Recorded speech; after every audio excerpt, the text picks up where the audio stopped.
Right, ఇక breaking news చూస్తున్నాం. రంగారెడ్డి జిల్లా లగచర్ల దాడి విధ్వంసం కుట్ర కేసులో ప్రధాన నిందితుడు సురేష్ వారం రోజులుగా అజ్ఞాతంలోనే ఉన్నాడు. ఇక నిందితుడి కోసం ప్రత్యేక పోలీసు బృందాలు వెతుకుతున్నాయి. ఈ కేసు దర్యాప్తులో ఆసక్తికర విషయాలు బయటకు వస్తున్నాయి.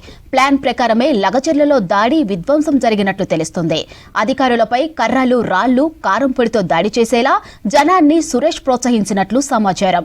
ఈ ఘటన తరువాత అజ్ఞాతంలోకి వెళ్లిన సురేష్ ఫోన్ ఉపయోగించకుండా జాగ్రత్తలు తీసుకుంటున్నాడు. ఇక సురేష్ కోసం కర్ణాటక, మహారాష్ట్రలో తెలంగాణ పోలీసులు గాలిస్తున్నారు.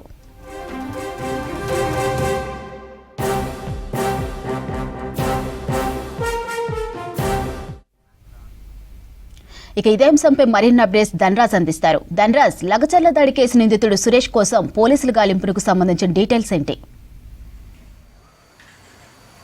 మాధురి, వికారాబాద్ జిల్లా లగచర్లలో జరిగినటువంటి దాడి, కుట్రకోణం, అదేవిధంగా విధ్వంసకు సంబంధించిన రచనల్లో ప్రధాన నిందితుడిగా ఉన్నటువంటి భోగమోని సురేష్ కోసం ఇప్పటికే 4 ప్రత్యేకమైనటువంటి పోలీసు బృందాలు ముమ్మరంగా గాలిస్తున్నాయి. ఓవైపున దర్యాప్తు కూడా కొనసాగుతుంది. ఇలాంటి క్రమంలో చూసినట్టయితే వారం రోజులు గడుస్తున్నప్పటికీ భోగమోని సురేష్ ఎక్కడ అనే విషయాలపైన కూడా ఉన్నత స్థాయికి సంబంధించినటువంటి అధికార బృందం ఓవైపు దర్యాప్తు కొనసాగుతున్నప్పటికీ కూడా ఇప్పటివరకు అతని ఆచూకీ దొరకలేదు.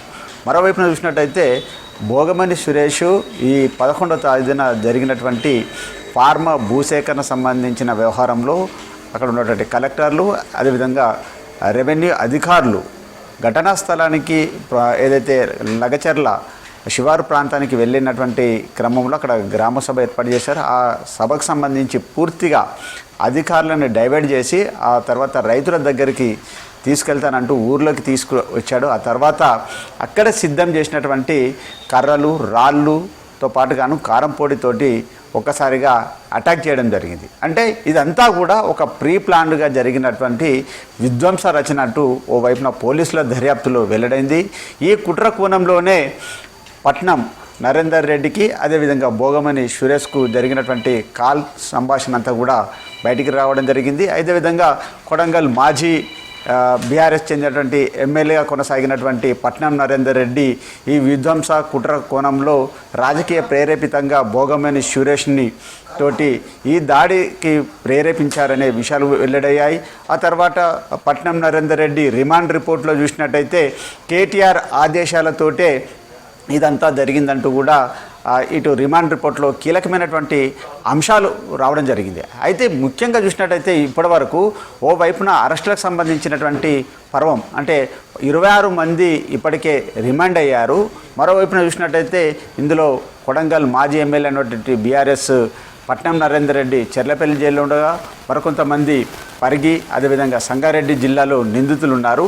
అయితే ప్రధాన కుట్రదారుడు, ధ్వంసరచన చేసింది భోగమోని సురేష్, పట్నం నరేందర్ రెడ్డి ఇద్దరు కలిసి కూడా రైతులతోటి వారికి రాంగ్ అంటే తమ భూములు తీసుకుపోతున్నారనో, కొంతమంది భూములకు సంబంధించి లేని వారి ప్రమేయం ఇందులో పెట్టేసి అటాక్ చేయించడం, అంటే కలెక్టర్ పైన, గ్రామ రెవెన్యూ అధికారులపైన మొత్తం మీద కుట్ర కోణం, హత్యాయత్నం చేసినటువంటి ఈ కోణంలో భోగమోని సురేష్ కోసం పోలీసులు మాత్రం ఒక 4 బృందాలుగా ఇప్పటికే గాలింపు చర్యలు ముమ్మరం చేశాయి. ఓవైపున చూసినట్టయితే వికారాబాద్ జిల్లా అనుకొని ఉన్నటువంటి బీదరు, కర్ణాటక వంటి ప్రాంతాలలో ఒక టీం వెళ్ళింది. మరోవైపున చూసినట్టయితే మహారాష్ట్ర ప్రాంతాలు, తెలంగాణలో ఉన్నటువంటి కొన్ని ప్రాంతాలలో ఇప్పటికే పోలీసు బృందాలు మాత్రం గాలింపు చర్యలు ముమ్మరం చేసినప్పటికీ కూడా భోగమోని సురేష్ దాడికి ముందే, అంటే దాడి చేసిన తర్వాత ఎలా పారిపోవాలి, అంతేకాకుండా అతనికి ఆర్థిక సంబంధించినటువంటి రోజువారికి సంబంధించినటువంటి ఖర్చులు కావచ్చు, ఆహారం సంబంధించిన విషయాలు కావచ్చు, ఎవరితోని టచ్లో ఉండాలి అనే విషయాలను ముందుగానే ప్రీ ప్లాన్గా చేసుకున్నారు. దీని వెనకాల కూడా కొంతమంది బీఆర్ఎస్ చెందినటువంటి నేతల ప్రమేయం ఉందనే వాదనలు కూడా వెల్లువెత్తుతున్నాయి. మరోవైపున చూసినట్టయితే బీఆర్ఎస్ చెందినటువంటి కొంతమంది ఫామ్ హౌస్లోనే ఉన్నట్టుగాను కొన్ని అనుమానాలు తావిస్తున్నాయనే వాదనలు కూడా ఓవైపు వెల్లువెత్తుతున్నాయి. మరోవైపున ఎందుకంటే దాడి చేసిన తర్వాత అంత ఈజీగా ఎలా ఎస్కేప్ అయ్యాడు, ఎలా పారిపోయాడు అనే విషయాలపైన, అంతేకాకుండా అతనికి రోజువారీగా ఎక్కడి నుంచి ఆహారం అందుతుంది, అతనికి మనీకి సంబంధించిన డబ్బులు కావచ్చు, అంటే డబ్బులు ఎలా అందాయి, అతను ఒక ప్రదేశం నుంచి అంటే వికారాబాద్లోని లగచర్లలో దాడి జరిగిన తర్వాత ఎవరి సహాయంతో అతను ఇప్పటివరకు వారం రోజులుగా అజ్ఞాతంలో కొనసాగుతున్ననే విషయాలను అతను దాడి చేసి విధ్వంస రచన చేసిన తర్వాత చివరిసారిగా ఫోన్ కాల్లో ఎవరెవరితో మాట్లాడారు, ఫైనల్కి సంబంధించినటువంటి ఈ టవర్ లొకేషన్లో ఫోన్ కాల్ ఎక్కడ కట్ అయిందని అన్న విషయాలపైననే ఫోన్ కాల్ డేటా అనలైజ్ చేస్తున్నటువంటి పరిస్థితి. ఇలాంటి క్రమంలో వారం రోజులుగా భోగమేని సురేష్కు ఎవరెవరు ఆర్థిక సహాయం చేశారు, ఎవరెవరు అతనికి అజ్ఞాతంలో ఉండేలా సహకరిస్తారు అనే విషయాలపైన ప్రధానంగా ఉన్నతాధికారులు అయినటువంటి additional DG Mahesh Bhagwat, ఓవైపున IG Satyanarayana, జిల్లా కలెక్టర్ నారాయణ రెడ్డి ఆధ్వర్యంలో ఇప్పటికే 4 బృందాలను ఏర్పాటు చేసి ముమ్మరమైనటువంటి దర్యాప్తు చేస్తున్నారు. ఈ ఘటనకు ముందు, ఘటనకు తర్వాత జరిగినటువంటి పరిణామాల అన్నింటిపైన కూడా ఇప్పటికే చాలా వరకు దర్యాప్తు అంతా వేగవంతంగా కొనసాగుతూ ఉంది. అంతేకాకుండా అక్కడ అంటే గ్రామస్తులను ఎలా డైవర్ట్ చేయడం జరిగింది అనే విషయాలను గ్రామస్తులు ఇచ్చినటువంటి వారి యొక్క అంశాలన్నింటిని కూడా ఇప్పటికే పోలీసుల దర్యాప్తులో పలు అంశాలు కూడా వెల్లడయ్యాయి. ఎందుకంటే భోగమని సురేష్ తోటే తమ ఊరికి చెడ్డ పేరు వచ్చింది, అంతేకాకుండా తమ అందరినీ కూడా దాడికి ప్రేరేపించేలాగా కర్రలు రాళ్ళు ఇచ్చి భోగమని సురేష్, పట్నం నరేందర్ రెడ్డి ఆధ్వర్యంలోనే ఈ కుట్ర జరిగిందంటూ కూడా ఒకంత రైతులు కూడా అక్కడ వచ్చినటువంటి అధికారులకు మొరపెట్టుకోవడం జరిగింది. లగచర్లలో కొంతమంది భూమి లేని వ్యక్తులంతా కూడా ఈ కుట్రలో భాగస్థులు కావడము, అంతేకాకుండా కొంతమంది 19 మంది అంటే ఈ ఫార్మా భూసేకరణ విషయంలో సంబంధం లేని వ్యక్తులంతా కూడా ఈ దాడిలో కుట్రలో భాగస్థులయ్యారని కూడా ఓవైపున పోలీసు దర్యాప్తులో వెల్లడయ్యాయి. అంటే ఇదంతా ఒక ప్రీ ప్లానెడ్గానే లగచర్ల దాడి విధ్వంస రచన కుట్ర కోణంలో పట్నం నరేందర్ రెడ్డి ప్రమేయం, అదేవిధంగా భోగమని సురేష్, వీరందరికీ వెనకాల కేటీఆర్ ఆదేశాలతోటి ఈ విధ్వంస రచన జరిగిందనేది కూడా కీలకమైనటువంటి అంశాలన్నీ కూడా బయటపడడం జరిగింది.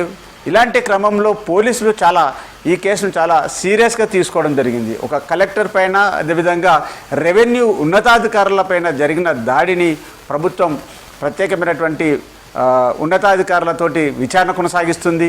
విచారణలో ఎంతటి వారైనా కూడా ఉపేక్షించేది లేదంటూ ప్రభుత్వం ఒక నిర్ణయం కూడా తీసుకోవడం జరిగింది.